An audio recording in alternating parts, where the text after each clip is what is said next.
All right, what's happening, everybody? Welcome to Around the Bases, Tuesday, March 7th, 2023. Still waking up a little bit. But no, got a lot of stuff going on. Baseball, World Baseball Classic kicking off today. Joined by Jay McLovin. How's it going, Jay? Hey, I'm doing well. And like I was talking with Dustin, you guys about, man, that 10 p.m. Eastern time really kicks butt trying to watch these games. But I understand that's what the Koreans want to do. Well, so be it, Korea. Let's stay up at 10 o'clock and party to the sounds of cucaracha. And we're joined by also the stat guy, Dustin Reese. How's it going? It's World Baseball Classic Day! God, the last time I heard something that fucking annoying was producing a child. Yeah, that's But I love him. But I love her, Jerry. I love her. How's things been going down there in Arizona? Finally warming up. We hit 71 degrees yesterday. Oh, that's pretty bad. You've been there what? A week and a half, 2 weeks, and week and a half, and I've had 3 days over. I've had 3 days over 64. Yeah, 64 is not bad. That's good weather, man. That's a light jacket. That's not what Arizona's having like the coldest winter they've had in recent memory. They've been like 15 to 20 degrees below average pretty much every single day since the end of January. Well, that's across the board. I mean, you look at California. I mean, California's getting some of the craziest weather patterns right now as well. I mean, I think in some of the parts of Middle California they were getting snow. So yeah, I mean, it's out there, man. It's out there for weird reasons. This whole weather thing. I mean, look up north. I mean, look at all the heavier blizzards are getting in normal, and you go down south and we're getting a heat wave. I mean, it's just kind of weird now. But actually, I think this week in Georgia it's supposed to get down to like the low and mid 50s. So we'll see. We'll see how it goes. It's crazy. Yeah, I think it's about. It was like 70 here yesterday, but I think it's only going to get up in the 50s today because it's raining. Huh. Yeah, absolutely.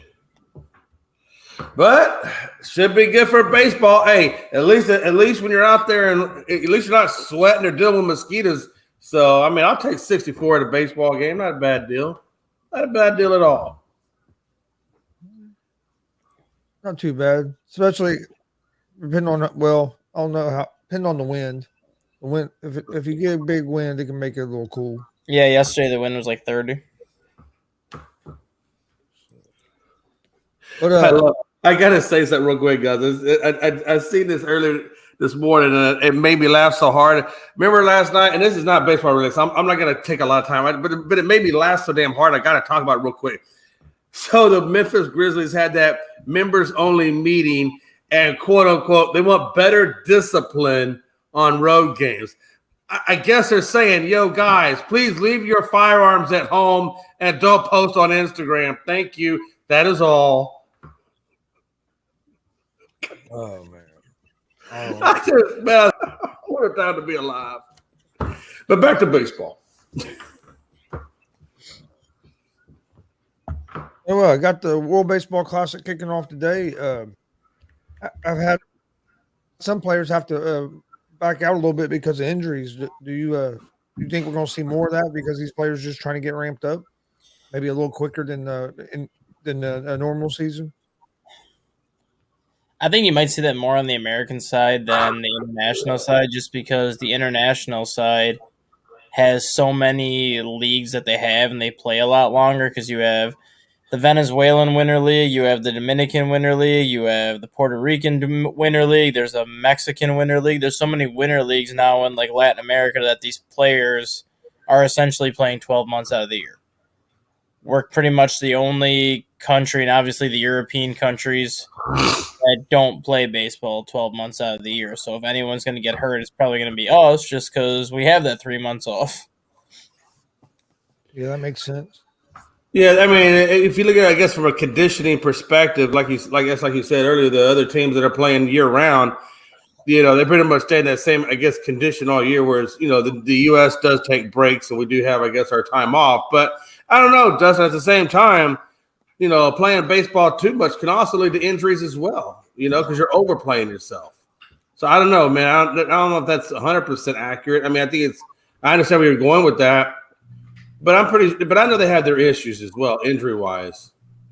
Yeah, the biggest Yeah, the biggest difference when you get to like the winter leagues and kind of the Latin American countries, we use like a 5-man rotation here where a starting pitcher's pitching True. once every 5 days.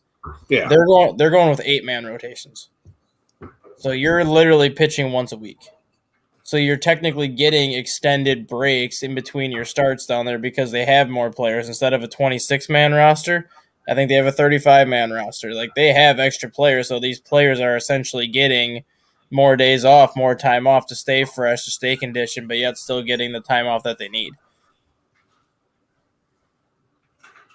Yeah. I mean, I get where you're going with that. And yeah. that's sure I think you see a lot of who hates to have more than 4 days off of rest. I mean, some pitchers are like that. They don't like to go long extended periods of time without throwing. I think also one thing that can hurt the Americans is when you have that time off, it takes time to get your body back callous used to it, so you can get them soft tissue injuries a little bit easier than maybe if you stayed in a little bit better shape year round. I mean, truthfully, I mean, if you're a fielder or if you're a positional player, especially for like US or whatever, I mean, you don't need to play all these games like they do in the winter leagues. I mean, yeah, it is nice to see different pitching styles and things like that to keep your timing and things like that. But you can also achieve that same thing, just by going to the batting cage to present soft tissue injuries. You know what I'm saying? Like you can't tell me these guys don't got personal trainers at some level that are training them in the off season, keeping their stuff done. I mean, but I do know where you're coming from, and I can see what you're talking about, though, not having that game time conditioning for 3 months, and then you come back into it. And I mean, Lance McCullers is a prime example of that. The guy just, and so is Severino for the Yankees. Like we were talking about the other night, Gonzo. These guys always seem to get hurt right before the season, and then about the second or third season, then they kick it in, and they finally, start seeing them in the rotation. So I guess to your point, I think that'd be more of a pitcher thing, wouldn't it? Than it would be maybe a positional player thing. Yeah. Because a pitcher trying to ramp up too quick after you're not throwing the 100 miles an hour every day, and then Right. for a few months, and you come back and you try to start ramping all them pitches on your arms too quick, and not just your arm. I mean, because a lot of people think pitching is just about your arm, but pitchers use their whole body. That's why they got a rubber, so that way, I mean, you push off of your heel all the way out through your arm. But yeah. I mean, I guess if you're a baseball player, it wouldn't be a bad idea to get in some of the winter leagues. Like Dustin said, you're not pitching every game. You're only pitching every once a week, so that might not be a bad thing for pitchers to get involved in. I don't know if positional players have to really go down to the winter leagues so much, but definitely pitching, would want to go down there just to, like you said, to keep them. And I don't think they have to do the whole thing. I think they go down there and they slowly start to ramp up through the winter leagues into the regular season. Yep. Dustin, who's the favorites to win the World Baseball Classic? Obviously, Team US would think they're the favorites because they are the defending champs. But if you're not saying the Dominican Republic, I don't think you've really kind of dove into their roster a lot. Their roster is absolutely loaded. I mean, you look at pitching stats that the Dominican Republic has right now. They have the NL Cy Young winner, Sandy Alcantara, set to pitch their first game. They got Johnny Cueto. They got Luis Garcia, Jaime Garcia, Christian Vasquez, Hector Neris, Cesar Vasquez. So their pitching staff is deep. Catcher, they got Gary Sanchez. You look at some of their infielders. Willie Adames, Manny Machado, Rafael Devers, Wander Franco, Jeremy Pena, Ketel Marte, Gene Segura. The outfield, Julio Rodriguez, Juan Soto, Teoscar Hernandez, and Eloy Jimenez. You have Nelson Cruz as your DH. I mean, as a pitcher, what hitter can you avoid? Yeah. Well, Well, now. It sounds like a pretty good team, other than the Houston Astro players that are on there. Yeah, I agree. I mean, nobody wants a world. No, nobody wants the damn world champion on their team. Nobody wants that. You drinking a Monster over here already, Jay? Monster with a little bit of Jack. So I wake myself up. I go to sleep with it. I wake up with it. I'm a man of steel. So you get this nice, beautiful facial hair. They do got a scary roster. And like you said, that lineup, I wouldn't want to be a pitcher, have to try to navigate that lineup. I mean, you look at it, too, from this side of things, like a lot of these pitchers aren't going to give you more than 5 innings just because they're not at that point in spring yet where they're stretched out enough to go 5 innings. As a reliever, do you want to come into the game and face this Dominican lineup? Yeah. That's all I need to hear, Cruz, Frankie. Pena. What more is there to say? Pena. Just say it. Pena. Just sounds nice when it rolls off the tongue and a nice, beautiful base hit or home run or a beautiful defensive gem. Pena. Pena nuts. God, I love the word Pena. Especially when it's like a nice, beautiful world champion ring on the finger, man. It's a beautiful thing, Frankie. I don't think Gleyber Torres has that. Might be a little barren over on that side of the hand. Yeah, and then another team that nobody really talks about that I think could be a sleeper this year is Puerto Rico. I mean, they don't really have the pitching that the Dominican Republic has, but they do have Jose Barrios is their ace. They got Derek Rodriguez. They have Marcus Stroman, who ironically was the pitcher for Team USA in 2017 when they won the World Baseball Classic. So now he's switching over to Puerto Rico, where he has dual citizenship. They have MJ Melendrez, Christian Vasquez, and Martin Maldonado as their catchers. You look at the infield, you got Javier Baez, Francisco Lindor, Carlos Correa. I mean, outfield, Nelson Velasquez, Eddie Rosario. And the manager is Yadier Molina, so that alone is kind of – he's a player's manager. Players are going to love playing for him, and that's another talented, loaded roster. Japan, I think, is the one that a lot of people think can contend with the Dominican Republic, mainly because they are really the only team that has the pitching that can shut that lineup down. You have Shohei Ohtani as your ace. You have Yu Darvish as your number 2. You have Kodai Senga, who the Mets got in free agency, as your number 3. Your number 4 is Yuki Matsui, who's supposed to be the top Japanese pitcher to be posted in next year's free agent class. Then you also have Roki Saki, who is a closer who can throw 104. So the Japan team has the pitching that can shut the Dominican Republic lineup down. I just don't know if they have the hitting. I mean, they have Shohei Ohtani, obviously, as the big name hitter. They did have Seiya Suzuki, but he's got that oblique injury, so he's no longer on that team. And then you have Lars Nootbaar from St. Louis, and then obviously Masataka Yoshida, who the Red Sox signed as a free agent. So they do have some big names, but they just don't have the big hitting that the Dominican Republic has. Yeah. Where would you rank the United States pitching up against the other teams? I think United States has one of the they don't have one of the better starting staffs, I don't think. But in terms of the overall pitching staff, top to bottom, I think they have the most overall depth.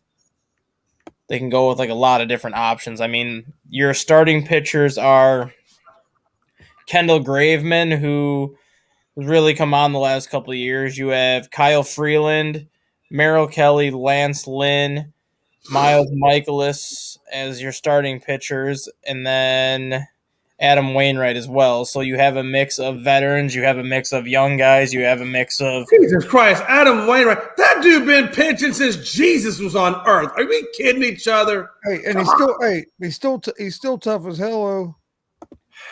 You have a mix of veterans, you have a mix of young guys, you have a mix of hard throwers that can throw in the mid to upper 90s, and then you have a mix of your finesse guys like Adam Wainwright. So there's a lot of different matchups that Mark DeRosa can go with his pitching to kind of keep hitters and kind of keep other teams off balance, because they're not going to have a rotation that has all these guys throwing in the mid to upper 90s. They're going to have one game where you're going to throw out a guy like Kendall Graveman who throws 95, 96, 97 every time. And then the next game you might throw Adam Wainwright who's sitting around 89, 90. So these teams are really going to have to kind of scout Team USA a little bit more in depth just because of how off balance their pitching staff can keep teams. And then you look at the lineup itself. I mean, Pete Alonso, Tim Anderson, Nolan Arenado, Paul Goldschmidt, Trey Turner, Mookie Betts, Kyle Schwarber, Mike Trout, and Kyle Tucker. They have a very solid lineup. No one's going to say they don't. I think everyone's question is, this is the first time the Team USA has had the target on their back since the World Baseball Classic started in 2006. They've only ever made it out of the bracket stages twice, and the first time they made it out of the bracket stages was 2009, and they lost right away in the quarterfinal, and then the second time they made it out of pool play was in 2017 when they won it. So they really haven't had the most success in the World Baseball Classic, but now that they've had that taste of being the champions, now that they've had that taste of being quote-unquote the best team in the world, I think a lot of people are curious to see how Team USA handles that pressure. Because we've seen Japan be the champions in 2006, be the champions in 2009, and then lose to Puerto Rico in the championship in 2012. So Japan handled the pressure just fine. Puerto Rico has handled the pressure of being champions just fine. Now it's the question is, can Team USA handle that same pressure knowing that this will be the first time that they're the hunted? How many guys that are on the roster this year were on the roster in the 17? Is there quite a few of them, or is this pretty much a new roster? For Team USA? Yes. Nolan Arenado played in 2017. Goldschmidt played in 2017. JT Realmuto played in 2017. And then I believe, obviously, Adam Wainwright did.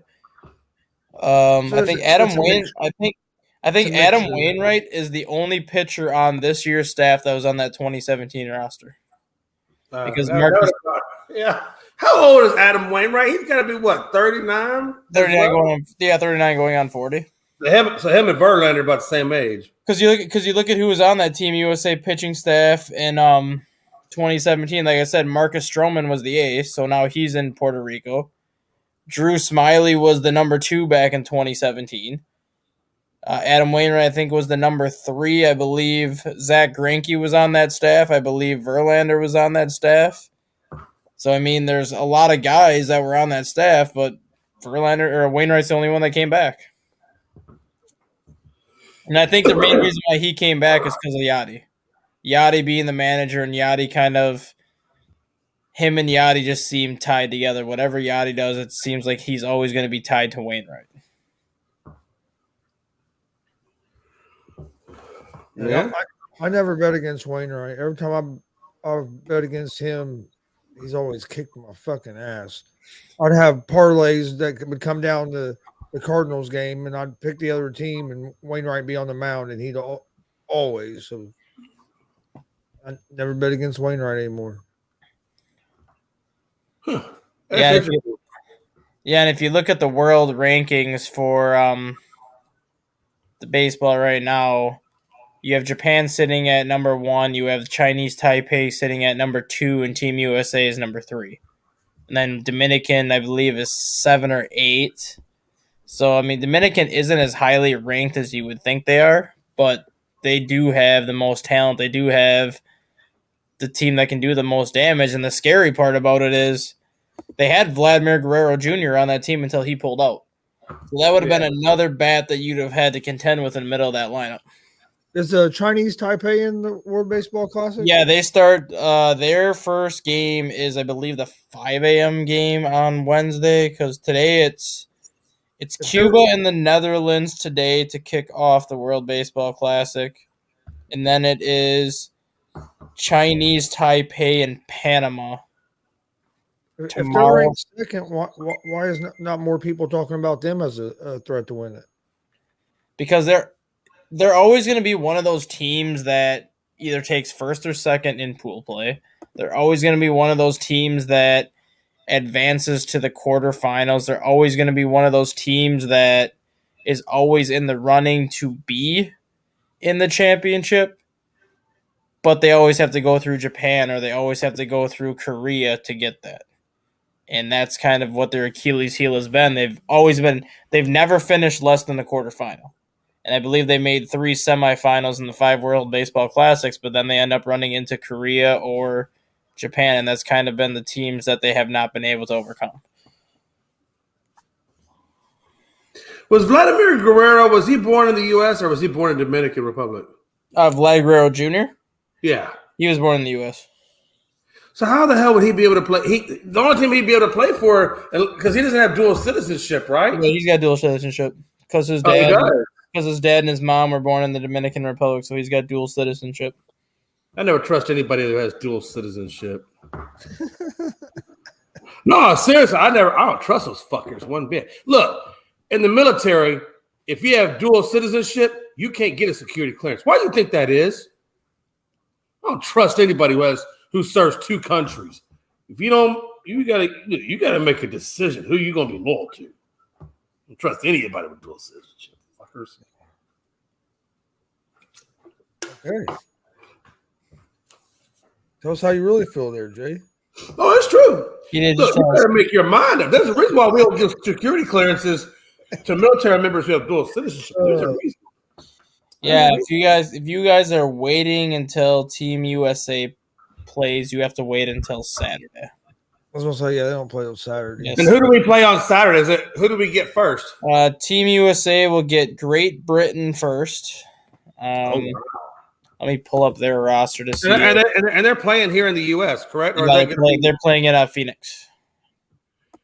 Okay. I got it. I'm with you. So Great Britain does not have any major league pitchers. I don't know if any of them are in the minors, but they don't have any. Vance Worley, who used to be a major league pitcher, is going to be one of their starters. And then you look at position players. Yeah, I mean, Trace Thompson. Everybody knows who Trace Thompson is. So, yeah, they have like 2 major league players on Team Great Britain, so that should be a relatively easy game for U.S. And then they follow that up with Mexico on Sunday, Canada on Monday, and then they close out pool play with Colombia on Wednesday. Wow. Okay. So how many weeks in all is the World Baseball Classic? Like if you had to put it all together, include the championship, how many? It's about a month and a half long. About 3 weeks. It's about and the last day I believe is the 25th because regular season for baseball starts the 30th. Yeah, so it's almost a month. Okay, yeah, so 7th through the 25th. Wow. Or actually 7th through the 20. It's actually 2 weeks. 7th through the 21st. The championship game is set to be the 21st. It's 2 weeks. Yeah, it's gonna be 2 weeks of awesome.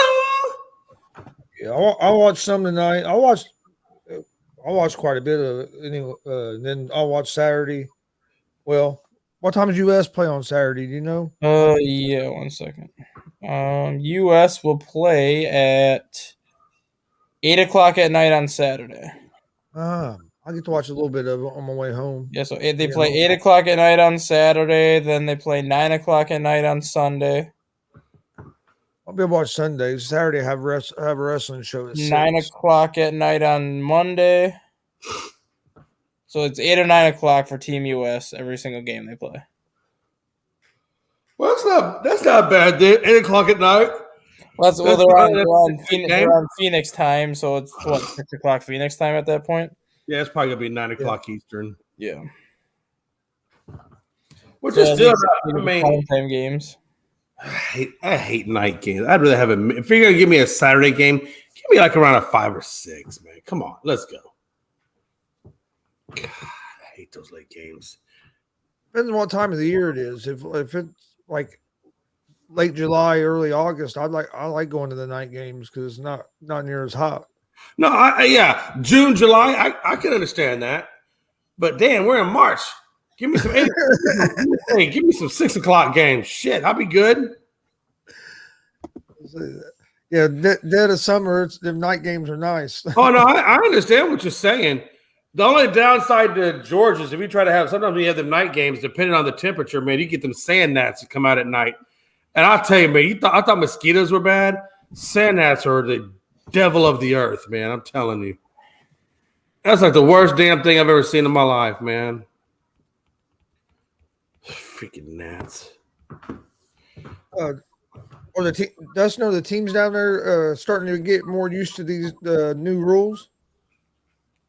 Some of them are. I mean, the hitters I think are fine with it just because they're just in the batter's box ready to go. But the ones that you're seeing are having the most trouble with it are honestly the veterans that have been doing this for as long as they've been doing it. Drew Smiley comes to mind. He actually openly admitted yesterday that he's struggling mightily this spring because he's never been a guy that's worked overly slow, but he's also never been a guy that has worked fast either. He's one of those guys that just goes in and does his normal routine, pitches, gets his signs, and does whatever, and he hasn't had any pitch clock violations yet. But the fact that it's in the back of his mind, knowing that he's got to get this pitch out in 15 seconds or he's got to get this pitch off in 20 seconds, he's struggling with his location. He's just not doing the things he typically wants to do because he's thinking about the pitch clock too much. I find it interesting. I was looking on ESPN's MLB sites, and they were ranking the teams most likely to win, and they actually have Dominican Republic as number one. And I thought that was pretty interesting because I know you said you had another one. They had them down around 6 or 7. No, that's their world ranking. They're ranked 7th or 8th in the world, which is based off of the last World Baseball Classic and kind of what's happened in the last 6 years since. But they're the pick to win just because of that overall lineup that they have put in place. I did want to say that the most notable player to know on the Dominican team is Christian Javier. If you don't know who he is, he's a Houston Astro. If you still don't know who he is, he won Game 4, no-hitter, and he also had the no-hitter against the Yankees. What a time to be alive. Always ties it back into the Houston Astros. Hey, no, I'm not tying it into anybody. I'm just saying the Dominican publication that I'm reading. You had to make it known that he was a Houston Astro. Oh, well, I mean, not everybody. Maybe some people don't know. They might not have a TV, or maybe they don't have access to international understanding. So I was just doing it for the record, Gonzo. Don't get personal. Look, just because we got rings and y'all, don't get personal with it. It's okay. It's all good. Hey, we have rings. We ain't had rings for a while. Man, what a time to be alive. But no, seriously, I get what Dustin's saying. It's just interesting how two articles spin it differently. Some are saying Japan, China, and then you get down to Dominican, around 6 or 7. And then some other articles, they actually put – I'll tell you right now, man, Dominican, I think, is probably they're probably legitimately, in my opinion, ranked number 2. I think Japan's probably 1. I think Dominican's probably 2. I think U.S. is 3. I think Puerto Rico slides in around 4 or 5. I mean, honestly. Yeah, I'm rooting for, of course, United States, but yeah, I think Dominican's going to be tough to beat with that lineup they have, and certainly their pitching, right? I mean, they have great pitching. Yeah, that's what I'm saying. The starting pitching for the United States worries me a little bit going up against their starting rotation. Yeah. Yeah. I agree with you. It depends on because. Dustin, is it pool play? You play pool play and then go into a bracket, right? Yeah, so you play all 4 teams in your pool once, and then the top 2 teams in each pool will advance to the quarterfinals, and then obviously semifinals, third place game, and then championship. So I mean, a lot of it depends on how managers use their pitchers as well as you get out of that pool play, how their rotation sets up too. That can be a factor. I tell you what, man. Hey, I'm not looking past Venezuela either because they got some pretty good hitters on their team as well, man. I mean, you got what's that dude's name? Acuna Jr. He's over there. You got obviously Altuve. You got Gleyber Torres, but they have some pretty good pitchers too, man. and Rodriguez and Garcia and a few others. So I mean, I'm not gonna look past Venezuela either, man. I think they could be. They got them. I think they're currently ranked around 4th or 5th in this particular list, and they actually have what is it? They have Japan, believe it or not, at number 3. They got the U.S. at number 2. I don't know if I believe in that. I think to Dustin's point, man, that Japan pitching is going to be really good, and they have great hitters as well. So I don't know. That's going to be there's some in this list I don't necessarily agree with, but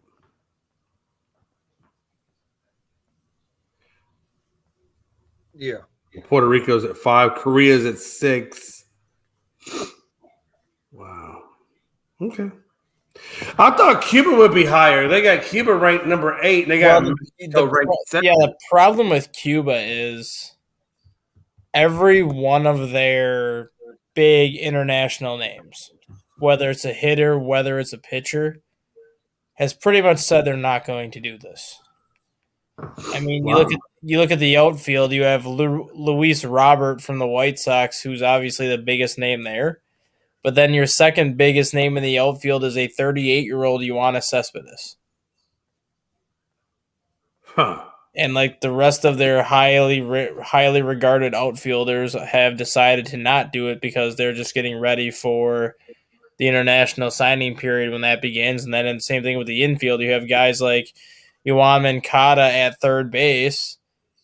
But outside of that, you don't have anybody else that's a well-known name, even though Cuba has plenty of well-known names. And then you look at the pitching rotation, there really is not a well-known name, and the only one that people might know is Ronos Elias, who was with the Seattle Mariners. He's in the Chicago Cubs system now, but he was in winter ball this past winter in Venezuela, and he made 7 starts and threw 48 scoreless innings in his 7 starts in winter ball.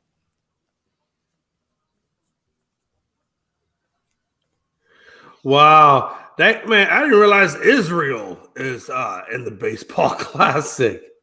Israel's there.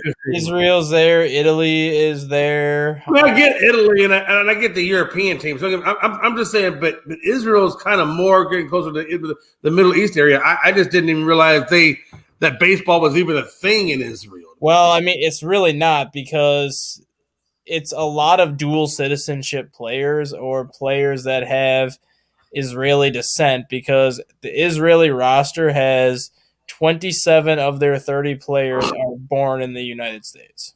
I'm about to say, because I think their number one headlining player on here was Jock Peterson.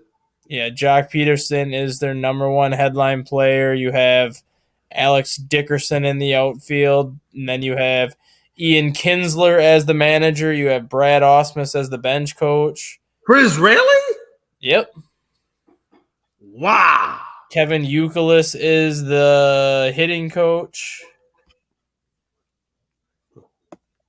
So you don't even have to be Israeli descent. Anybody can just go play with those people. No, you have to have some. I say those people because anybody can go play with them. You have to have some sort of Israeli descent to be on the team. You don't have to have. What the hell does Euclid or when's the last time Brad Osmus ever knew anything about Israel? I'm just saying. He's probably got relation that's from Italy or Israel. What relation does he have? I don't know. What does he do? Does he go to Ancestry.com? Hey. And he just holds up the certificate? Excuse me. My great grandfather was a rabbi. Now, to be a coach or a manager, do you have to be of that country's descent? No, coaches and managers, you don't have to be. There's teams especially teams like Israel and Italy and Nicaragua, who made their first ever World Baseball Classic this year. They have such a hard time just finding players to play on their team that they're not nearly as strict when it comes to managers. They just kind of throw teams out there that are looking for a manager in the World Baseball Classic, and you usually have 5 or 10 guys just kind of jump on the opportunity because it just gets them into coaching. Huh.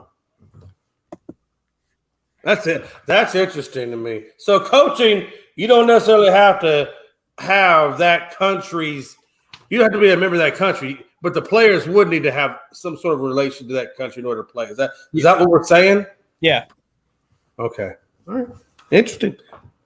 I mean, I kind of understand that because even in like in the Olympics. I think the Olympic teams use Russian coaches on the American side sometimes to coach their players. So, okay, I can understand. I get what they're saying. Okay, interesting. My favorite part about the World Baseball Classic is, I watch the World Cup for soccer all the time, and it's a very similar vibe, just not as intense, just because the stadiums aren't as big. Some of the countries aren't into baseball as much as other countries, but it gives you that same vibe that the World Cup is. But the biggest thing that I take away from the World Baseball Classic every year, which makes me appreciate the game of baseball even more, is how different every country plays the game. Okay. Like you have Team USA and how we play baseball in the United States, where it's home runs or strikeouts. That's what we care about in the United States. That's how we played baseball for the last decade. And as much as it sucks sometimes, it's not going to change. And then you go watch a team like Japan, where it's sacrifice bunts, hit and run, steals, and all the small ball approaches that we did 20 years ago. That's something that they still do in Japan now, where they preach contact. They don't worry about home runs. They know that if you hit the ball hard enough, it's going to go over the fence. And then you got teams like Cuba, where it's Cuba, Dominican Republic, any of those Latin American teams and Central American teams, where it's all flash, it's all flair. Like every time they do something, they act like it's the most incredible play they've ever done, just because that's how they play in their culture. So what are you saying, man? The U.S. is like the Walmart of baseball? It's not the Walmart. No, it's not the Walmart of baseball. Everyone just plays it different. And if you watch 4 games in one day, because once we get kind of towards Saturday and Sunday, you're going to start having like 4 to 6 games a day because I got to try to get through pool play. If you literally sit down and watch every single game that is on Sunday, you're going to see 8 different teams playing on Sunday. You will see 8 different styles of baseball throughout the day.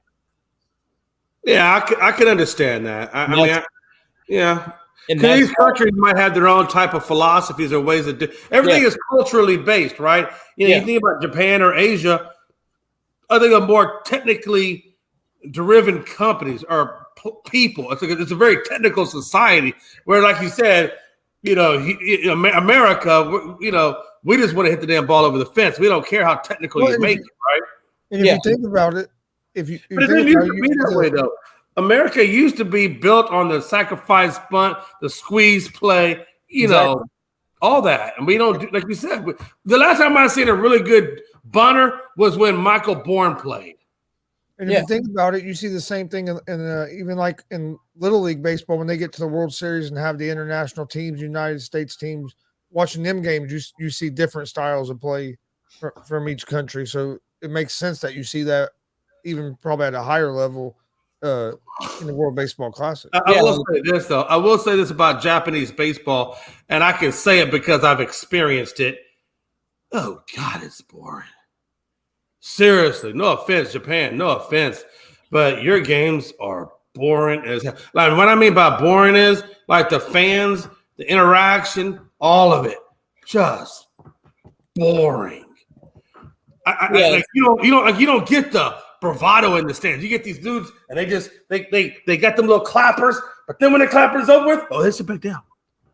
And I swear to God, it's like going from a library to like a bunch of cowbells back to the library again. And if you watch, that's the best way I can explain Japanese baseball. And if you watch the KBO, which is the Korean baseball, they have cheerleaders. They have a bunch of other dances they do between hitters, and it ends up being like a party. And I'm down with the Korean stuff. Hey, listen, if that's the case, hey, shit.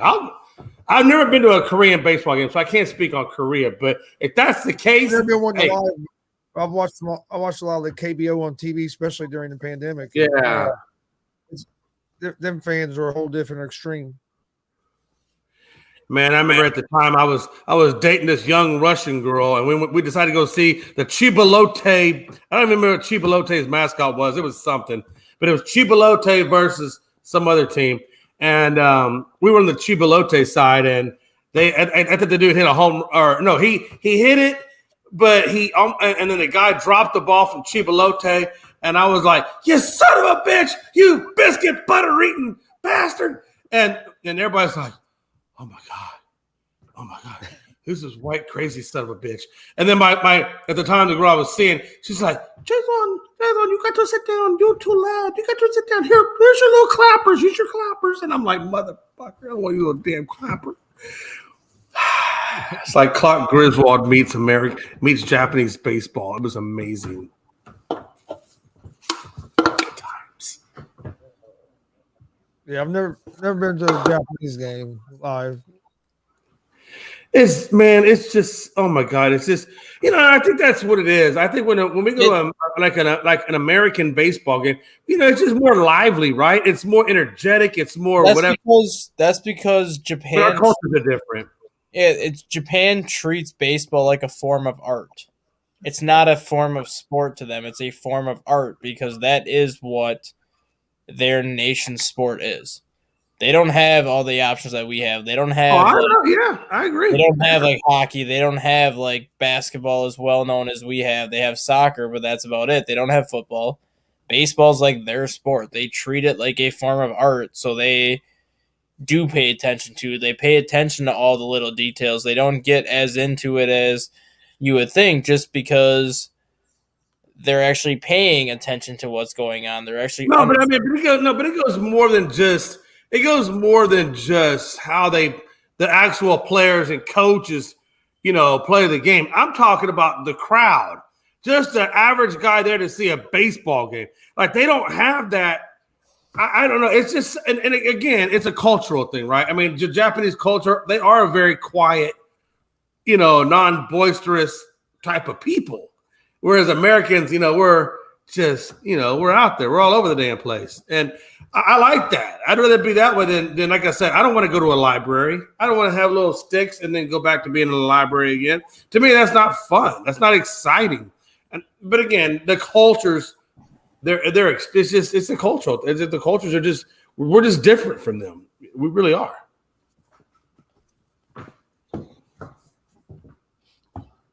Yes, we are. And I agree. If I'm at a game, I mean that's part of going to a live game is the atmosphere. Right.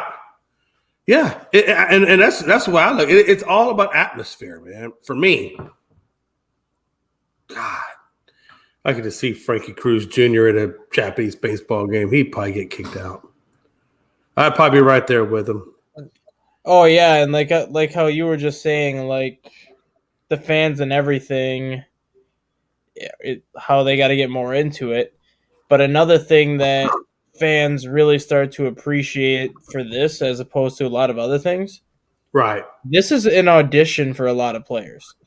And people don't realize that when these World Baseball Classics take place. But this is how Yoenis Cespedes was discovered. This is how guys like Shohei Ohtani were discovered. This is how a lot of the foreign stars in our league now were discovered. And they just put an article out not even that long ago that a pitcher for the Oryx Buffaloes, which is one of the Japanese professional teams, Yoshinbu Yamamoto, is basically using this as his audition to get posted for free agency next year.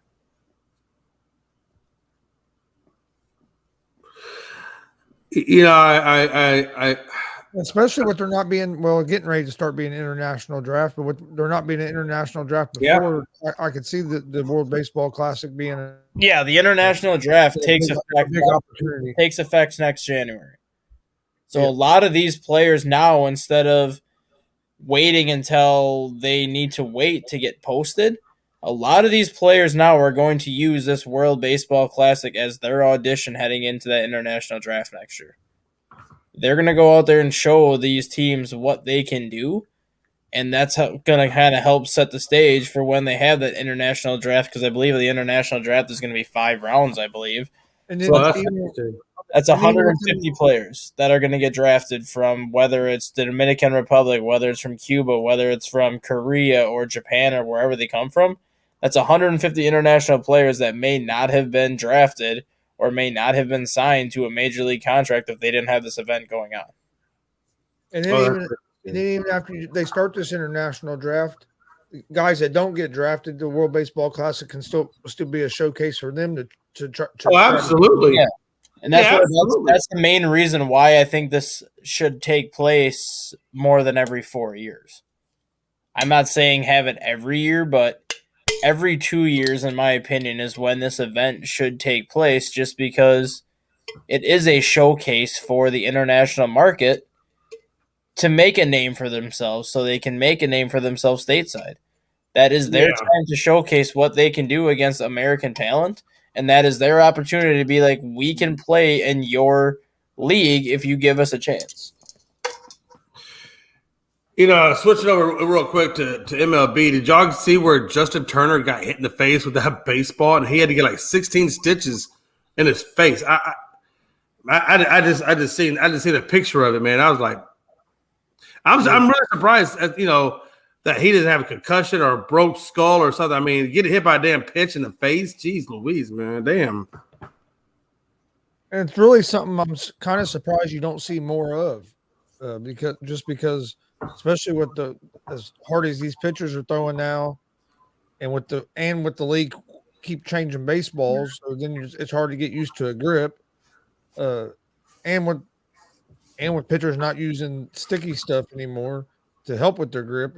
I'm kind of surprised we haven't seen players getting. I think we've seen a little bit players getting hit up a little. I go up a little bit, but I'm surprised you don't see more guys get hit in the head, which is a good thing. Oh yeah, but and it says it looks like he got swelling in the face, obviously, but all of his issues were soft tissue, injuries, and there were no fractures, and his scans came back clean. I mean, I got to be honest with you, man. If you're getting hit head like that, like you said, 100 mile an hour, when it comes off the bat, I mean, damn, that's got to be crazy. Dude, I got hit like in the side with the fastball from a little league kid and broke a rib. So I believe that. Yeah. Hey Jay, was that's not 100 miles an hour to suck it. Jay, was James Click with the Astros? He was. Yes. Okay. He signed on. He's on with somebody now. I forgot who's. I don't know if it was Toronto or. Yep, he is the VP of baseball operations in Toronto. Yeah, I saw he got picked up, and rightfully so. The Astros, I'm still gonna stick by that. The Astros were dumb as hell to not re-sign him or get him under contract. This guy literally has built the Astros from around that 2017 time period to where they are now, and the fact that that they didn't sign him was, to me, a boneheaded thing to do. But it is what it is. I'm just one person. It just makes no sense. It makes absolutely no sense that you don't re-sign this guy as effective as he's been the entire time, and you don't get him back under contract. Like what? Yeah. That's something they would do out there in Cincinnati, not in Houston. Damn it! Oh, son. All right. Oh, and you know it's true. You know it's true. That's some Cincinnati stuff. Maybe even, dare I say, Chicago Cubs. No, not true with the Chicago Cubs. I just had to say that to get your attention. They just, hang on to players too long and don't give them that extension, and then they just trade them at last minute for nothing. Yeah. Well, Chicago's had a pretty tough go of it since the 90s. In general, as a whole, in all of their sports, honestly. Yeah, I was talking about that with Mike Hughes the other day. If you look at where Chicago sports teams are in the standings this year, you can argue that Chicago has the worst sports town right now. I don't know, man. You would think, because Chicago's such a big market. I mean, you have the Bulls. You have the Bulls, who are 12th in the East. You have the Bears, who had the worst record in the NFL. You have the Blackhawks, who have one of the worst records in the NHL. You have the Chicago Fire, who had one of the worst records in Major League Soccer. And you have the Cubs and White Sox, who both missed the playoffs last year.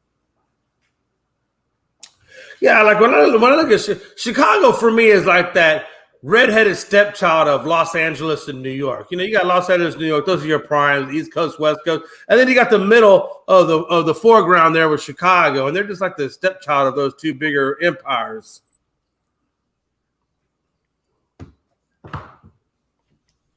Time to be alive. Yeah.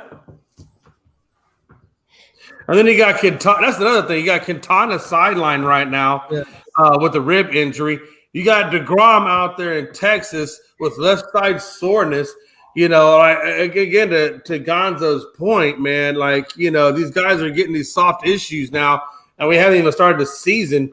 You know, how do you see that playing out for Texas? Because Texas does have a little bit older rotation. New York has an older rotation. You know, how do you see this, Dustin and Gonzo, playing out as the season goes on or gets ready to go on? I could see a lot of teams going with a 6-man rotation the first couple months. Yeah. Because you have that extra roster spot now instead of a 25-man roster, you have a 26-man roster. So I could see a lot of teams either bringing on an extra starting pitcher or even bringing on. Where are they going to get that 6-man in the rotation? That means they're going to have to bring somebody up from the minors that they think that maybe might be ready to make their debut. I mean, because not necessarily, because you could have a situation with like the Houston Astros where they have relievers that can go 3-4 innings. You have like former starters that have been turned into relievers that you could just use them in. Well, let's take the Mets. Let's take the Mets for example, right? Yeah. So they got what? Scherzer. They got Quintana, who's hurt right now. You have Verlander. Verlander. Who else you got? Verlander, Scherzer, and Kodai Senga are their top 3. Right. And then you have Carlos Carrasco at 4. You have Carrasco as your 4. You're going to have Jose Quintana as your 5. And then you have David Peterson, who made 24 starts last year, who can be your number 6.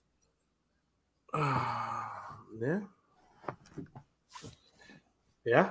I wonder how Kodai Senga's. I mean, I know he's great in everything from Japan, but and again, we all know that, you know, Japanese pitchers do play well here. But then again, I look at Japan as 2 ends of the spectrum, right? You got Otani, who's, you know, lights out, amazing, and then you Darvish, that's just kind of in the league. He's been you know, he's okay, nothing special. You know, so I think that's when I see Japanese pitching. That's how I kind of look at it. You either have the fantastic guy or you're the we'll see. And that's where I don't know. And that's why I'm putting the jury is still out on Kodai Senga. I got to see this guy actually play in the season to see what kind of guy he's actually going to transition into from Japan. Yeah, and the thing with that too is when Japanese hitters come stateside, they have a very tough time adjusting. It usually takes them 2 or 3 years to adjust to kind of the American game, and that's why you see a lot of even Shohei Ohtani, the guy was good right when he got here. Yeah. He wasn't the Shohei Ohtani we see now right away. It took him a couple of years to get to the level he's at now because it took him a little while to adjust to the way the American game is played. But when a Japanese... is that just because you said that we do the long ball and the strikeout? Is that what he had to, or is that what Japanese or the pace of the game? The velocity, too. There's not a lot of pitchers in Japan that can throw mid to upper 90s. Most of the pitchers in Japan throw 91, 92, but they have so many off-speed pitches. So he has a lot of the Japanese hitters live and die by timing and movement. Yeah. That's what takes hitters so long. They got to get used to that timing and movement. But then you look at when Japanese pitchers come over here, a lot of times they have instant success because they're the exact opposite of what the American hitters see nowadays. They're not throwing in the mid to upper 90s with movement. They are throwing in the low 90s with a lot more breaking stuff. So that's kind of why they have instant success right away, because it's complete opposite of what the American hitters see on a daily basis. Yeah. Okay. I can see that. Because I'll tell you, man, you know, you think those slow balls are easy to hit, but when they're breaking like that, man, it's deceptive. And it throws off your time. It throws off your time, and it's deceptive. And look at guys like Hideo Nomo. Look at you, Darvish. Look at any Japanese pitcher outside of Shohei Ohtani. They all have extremely weird windups. Yeah. I never have been a big Darvish fan. Ever since he, you know, when he first came over with the Rangers, the Astros used to light him up right and left, man. We lit Darvish up all over the damn field. It was stupid. And that's why I never liked him. But I mean, he's one out of many. I mean, you know, most of the Japanese pitchers I really do think are incredible pitching. I'm just not. I just look at Darvish as not the kind of guy that's going to get you where you need to go. I mean, Darvish has had a pretty solid career. I'm not going to say he hasn't. If you look at his major league stats, the guy is 105 and 75 with a 3.40 ERA. Well, So I get that. That's what I'm saying. I think maybe with other teams, he's. I had to look really, like you said, look more in depth into it. I just know the Astros have owned him, like owned the shit out of him. yeah. And if But you then look at there's other pitchers like Rodon, who's over there with the Yankees right now, who, like we talked about last night and how you brought up, terrible in spring training, but then regular season comes around and the guy pitches well. And Rodon has had our number. I mean, Rodon has pitched very well against Houston. So this just goes to show you how different Japanese baseball is compared to here. yeah, So in 10 seasons in the majors, Yu Darvish is 105 and 75 with a 3.50 ERA. He's started 242 games. He has 2 complete games of those 242 and only 1 shutout. So you go to what he did in his 7 seasons overseas. He was 93 and 38 pitching in Japan with a 199 ERA, 164 starts, 55 complete games, and 18 shutouts. So basically, 1 out of every 3 starts he was making in Japan was a complete game, and basically 1 out of every 5 was a shutout. and that shit don't happen over here. That just goes to show you how different. Oh no, I everything agree. is over I here. agree. Yeah, absolutely, absolutely. Shit, over here, you're lucky if you pitch 5 innings a game anymore. That's because freaking managers do all this damn analytics crap. I hate it. I don't need a computer. I think that's part of it. I think that's the analytics is part of it, but I also think that the hitting has become more. They're not just swinging at first pitches. I mean, a lot more batters now. The chase rate has really gone down, and because of the chase rate, it's causing pitchers to have to pitch more, pitches per inning to get that strikeout or to get that, the out, via the hit, whatever. Yeah, but I think the chase rate is what's really affected it. Yeah, I agree with you there, but at the same time, you have like all these analytical people that say first time through the batting order, the hitters hit this. Second time through the batting order, the batters are hitting this. Third time through the order, the batters are hitting this.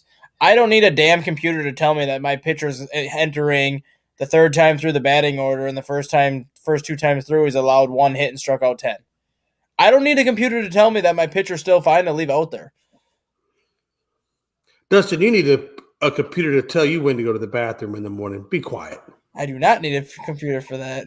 That's what makes me mad because, like, David Bell, for example, with the Reds, it's like he's in a hurry to get to the bullpen. Look at what Craig Counsell did. What Craig Counsell did to Corbin Burns last year.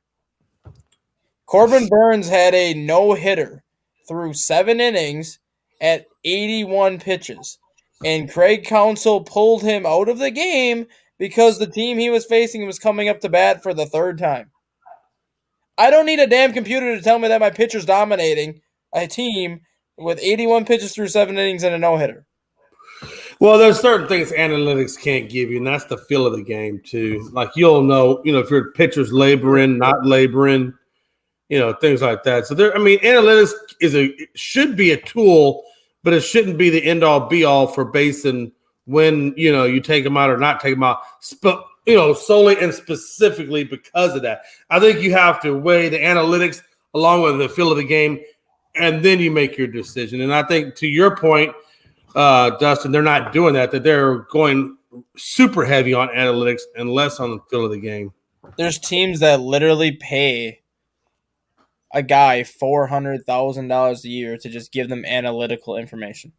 Yeah, of course. That's like you're taking the human aspect. What do you expect the guy to do? You expect him to work for free? No, but I'm just saying, like, you never used to have a guy that you used to hire. I'm just saying, if you need science, you got to pay for that. But teams like managers are smart enough to know the science of baseball, though. You never used to have to pay a guy to give you all these analytical numbers. I don't know if they knew the science of baseball. They had a good understanding for strategy. Yeah.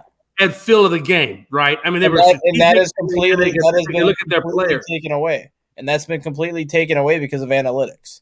and I hate it. I think that what's been taken away from the game mostly, though, is the feel, right? The more you rely on analytics, the less you rely on feel, the more rustier you get at making correct calls when analytics doesn't give you all the answers. And that's another thing that you're going to notice when the World Baseball Classic starts tonight, especially when Team USA is playing.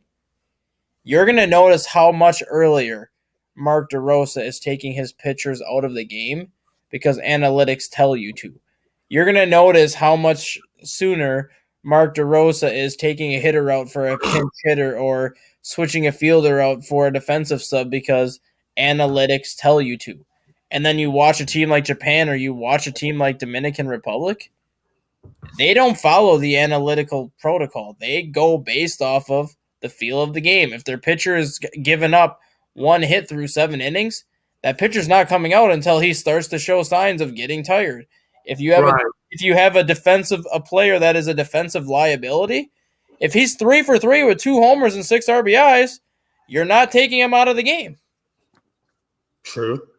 Yeah. Another thing analytics have done here in the United States is turned a lot of our managers into basically puppets. Exactly. A lot of the managers aren't even making decisions anymore. It's the analytic guys up in the box making all the damn decisions. And you've heard that from I can't remember who it was, but it was one of the managers that got fired last year.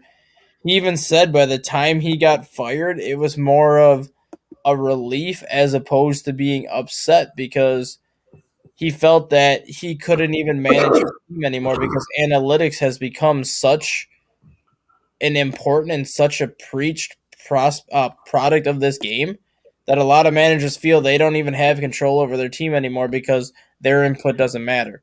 It's the input of the analytics person that matters more. Right. Yeah, I mean, I look at, take Dusty Baker, I mean, I know he uses, I don't think he solely relies on analytics, but I do know he uses analytics. He said he uses analytics, but I still think a guy like Dusty Baker still goes by feel of the game and then incorporates the analytics in the way it should be, but. Hey, Jay, your former Astro pitcher is the pitching coach for Team USA, though. Who is it?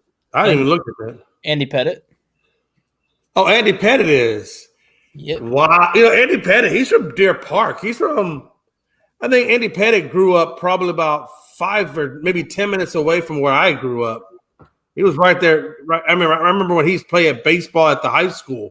And then you got former Atlanta Brave Brian McCann as the bench coach. And then Ken Griffey Jr. is the hitting coach. I thought Ken Griffey was in there as the hitting coach, I believe. Yep. Yeah, I did see that. Dave Righetti is the bullpen coach. Former Major League second baseman Michael Young is the infield coach. Nice. So, yeah, Team US has a pretty good coaching staff. Let me ask you this. Hey, real quick. So, Sale pitched 2 scoreless innings the other day. And we all know that Chris Sale's kind of had a really tough go of staying healthy. Nobody knows that probably better than Pride. Pride, I'm pretty sure, is nervous every time probably Sale goes to the mound. But he did give him 2 scoreless innings. What do you think we see from Sale this season? Does he actually make it through a season, or do you think he'll be on the disabled list at some point? I have my thoughts on Chris Sale, and I might be in the minority. And I might be in the minority of the thoughts that I have what they should do with him. Okay. I think they should turn him into Andrew Miller and make him more of a multi-inning relief guy, or just make him your closer. I think he would be better in the closing, like they did with John Schmaltz. I think he'd be a great closer for them. Because you saw when Andrew Miller was struggling to stay healthy, and you saw when he was struggling with his command that all it took was a move to the bullpen, and he became one of the best left-handed relievers for a decade. Right. And I think if Chris Sale would go along with that, like you said, that would be better for his career, especially given the injury prone that he's been. So you make him your closer, man. You got one hell of a closer. You're not going to be able. You cannot count on Chris Sale to give you 25 starts and 150 innings anymore. If you get 20 starts and 100 innings out of Chris Sale, that is a win-win for both sides. Oh hell yeah! So if you want to I mean, the guy still has one of the best breaking balls in baseball. And how many seasons do you get that out of him, too? If you leave him in the starting rotation, you'll be lucky to get 2 years out of him. That's my point. I think to your point as well, if you switch him over to the closing role, you're going to definitely extend his career by a lot. And a guy that used to throw 96, 97 has kind of fallen down to like that 93, 94 range because of the injuries. You put him back in that closer role, you're probably getting that 96, 97 out of him again. There you go. Yeah, and might get a couple 2 or 3 more seasons out of him at a high level. Exactly. And you're getting 55, 60 innings a year off of him as opposed to counting on him to give you 100 more innings? True. Yeah. All right, guys, let's get the final thoughts for this morning. What you got, Jay? No, again, the World Baseball Classic, everybody's going to have their eyes on that. I'm definitely going to be watching it. Definitely not at 10 o'clock at night, but I'll catch that Saturday game at 8. I'm going to catch the U.S. games, and I really hope we make it. I hope the USA does something. What else you going to be doing at 10 o'clock tonight? Several things. You need a list? Probably not. I mean, if I'm up, I'll try to catch it. But look, if it's not USA baseball, I really don't give a damn. I want to see US and I'll watch the Dominican because Dominican, Puerto Rican, Cuban. I mean, that's where we get a lot of our players from. So I definitely be watching, especially for the draft that comes up next January that Dustin alluded to. I'll definitely be watching just for those reasons alone. To see who we may go and where and what draft. So, but no, other than that, man, just catch us on the afternoon blitz at 1 o'clock, and make sure you catch Unscripted at 7 p.m. Eastern Standard Time tonight. Stat guy, what you got? Final thoughts for me are go Netherlands. I'm rooting for the Netherlands tonight to beat Cuba just because I like the Netherlands squad because we don't like Cuba. Everyone says that whole Bay of Pigs thing. We don't like Cuba, okay? We'll take their baseball players, but we don't like the country. But a lot of the players on the Netherlands are from like Aruba. A lot of the players in the Netherlands are from Curacao and some of those areas that are owned by the Netherlands. So I kind of like that. I hope they do well, and obviously Team USA, we got to see if they can repeat. We got to see if they can live up to the hype that a lot of those players have been kind of hyping up because Mike Trout did not play in the last World Baseball Classic that we won. Pete Alonso did not play in the last World Baseball Classic that we won. So are these guys now going to be able to kind of match that same intensity that previous group matched when they won it? Yeah, absolutely. Absolutely. My final thoughts. Don't forget, check out the ASAP Network app. Android users, you can find it at the Google Play Store, also on Roku, and then also on Amazon. When you have a Fire Stick, go to your apps or go to apps, ASAP Network. New shows get uploaded there all the time. Also, don't forget, like Jay said, 1 p.m. Eastern Day afternoon blitz. 3 o'clock, Easy Money and Sports Betting Show. And then tonight, 7 o'clock, Unscripted. And then also don't forget this Friday, 8 p.m. Eastern, new show that I'm going to be doing with Greg Broderick. The Sports Happy Hour starts this Friday, 8 p.m. Eastern. So make sure to check that out. And then hit that subscribe button on YouTube at Gonzo Sports Room, at the All Sports All Plays Network, and at Unscripted. And then also follow on Facebook, Twitter, Twitch, Instagram, all at Gonzo Sports Room and the ASAP All Sports All Plays Network. That's where we post all the information about different shows. But we appreciate everybody watching. This has been Around the Bases. We'll see you guys next time. Have a good day.